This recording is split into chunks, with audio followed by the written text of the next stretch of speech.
நொடி பொழுதுல காப்பாற்றக்கூடிய இறைவன் சிவபெருமான். வேற எந்த கடவுளும் செய்ய முடியாது. நான் ஆணித்தரமாக சொல்லுகிறேன், பத்திரத்தில் எழுதி தருகிறேன்.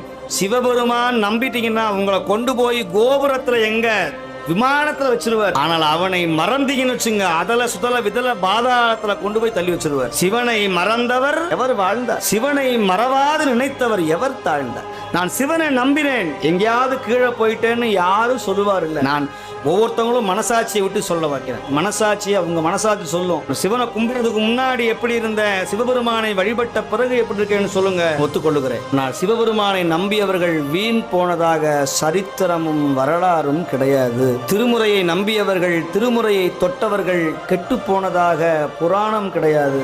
இதை நான் மீண்டும் மீண்டும் மீண்டும் மீண்டும் நான் உங்களுக்கு தெளிவுபடுத்துகிறேன்.